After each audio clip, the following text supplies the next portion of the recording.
And it's funny that I'm telling you to be organized because currently I'm looking for the first running record that I need to do with my students, and I'm not really sure where to put it, in all honesty.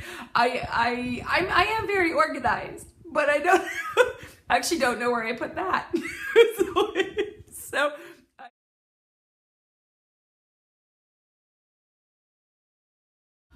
Welcome to Classroomology 101. I'm your resident veteran teacher, Kate, and as always, I'm super pumped and excited that you're here. And if you're new here, hit that subscribe button because, well, why not? And also, it makes me really happy. So anyway, self-promos aside, you guys. So I started this series of videos, this alphabetical advice journey, the ABCs of teaching, however you want to look at it, with a couple things in mind. And you know, the big part of it is after teaching for 14 years, I really felt that I have a lot of wisdom to impart that not only would help new teachers kind of navigate what it's like to be a teacher, but also for those teachers that maybe just kind of need that, they need that, you know, that recharge. They need to get excited again about what they're doing. And I'm hoping that by talking about these tips for being successful as a teacher,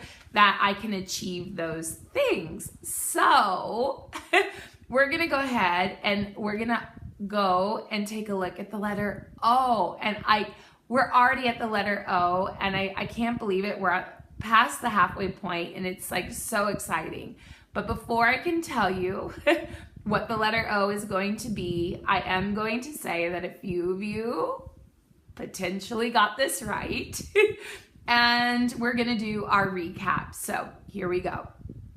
A for administration, B for balance, C for change, D for documentation, E for evaluation, F for focus, G for grading, H for happy hour, I for inquiry, J for joy and jealousy, collabed on that one with Miss May, K for kindness, L for listen, M for music and motivation, a collab with Megan from Too Cool for Middle School, N for Negu and notice, another collab with Mr. Darren Nakakihara.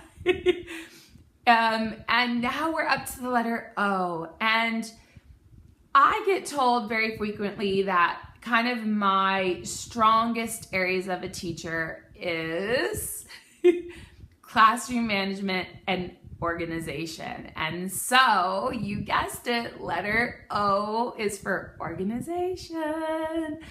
All right, you guys, so let's be real here. As a teacher, you're gonna have your own projects that you're working on, students' projects that they're working on. You're gonna get flyers from the front office and admin, and you're going to have a lot of things start to accumulate and build up in your room. And that leads to kind of chaos, let's be honest. And so as a teacher, you're going to need to find organizational systems that work for you. For me, the first thing that I do is I treat my room like it's a puzzle. And I figure out a home for everything. There's a home for the pencil sharpener. There's a home for the paper. There's a home for my teacher books. There's a home for my data. There's a home for the books that the students read. There's a home for everything. And when you find a home for everything, it makes your room less chaotic. And this is actually really good for students because when there is too many things out and about, it tends to overstimulate the students. And this then can also lead to behavior problems or kids who can't focus because there's too much information coming at them. And so for me, I make sure that all of my supplies and things like this, that they all have a space. Then all I have to do is really worry about papers that the students are gonna work on or projects that the students are gonna work on, the work that they've handed in, and then just kind of my own stuff that I need to deal with. And that cuts down the clutter a lot. And I think too that when you think about organization, it's more than just the organization of like your supplies. It's the organization of your day. It's the organization of your students' work. It's the organization of, well, pretty much everything you can think of. And you can tell I ran out of ideas, and that's why I said it that way. But the idea here is not to list everything you need to organize, but just to keep an organized classroom. And I, for one, I'm not a morning person. I mean, if you've ever gotten a text from me, you know that like I'm a night owl, and the reality is I'm not a morning person. So I don't leave my classroom until I feel that it's ready for me to just walk in the very next day, turn on my computer and grab my kids. And of course, if I get there earlier than that, which I mean, of course I do. I mean, I totally get there earlier than that, but what happens is I can work on other items. And that doesn't mean that you have to complete everything before you leave, but definitely keep things organized so it's easy to find. And it's funny that I'm telling you to be organized because currently I'm looking for the first running record that I need to do with my students, and I'm not really sure where to put it, in all honesty. I am very organized, but I actually don't know where I put that. So I like texted my teaching partner, and I was like, I'm not really sure where I put the running record. Can I get a copy? And she goes, I don't know where I put it either. I'm gonna have to find it because I need to administer it tomorrow. But anyway, oh my God, I totally just turned red. Like I said, do as I say, not as I do. But anyway, you guys, organization, it really will, if you, I'm laughing because I just thought about it. I don't know where I put it. So see, I'm a perfect example.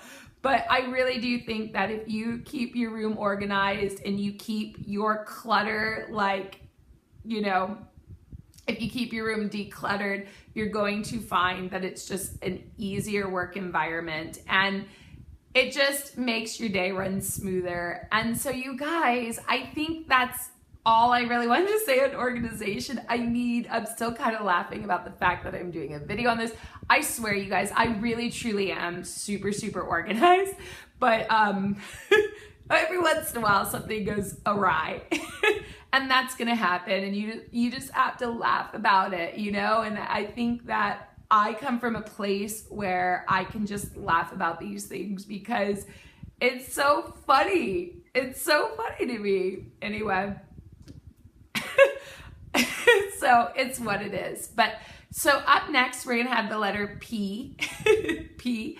And I can guarantee a lot of you probably know which direction I'm going to go with this one. That's all I'm going to say.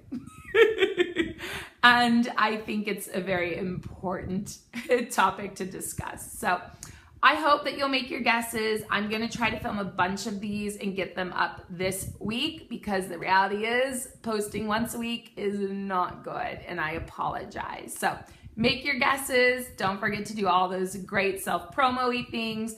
Follow me on Instagram, YouTube, like whatever. Check all of them, Twitter. I don't know. Are there more socials out there? I'm sure there are. Anyway, you guys, from the bottom of my heart to yours, I appreciate each and every one of you. And thank you so much. I'll see you soon. Bye.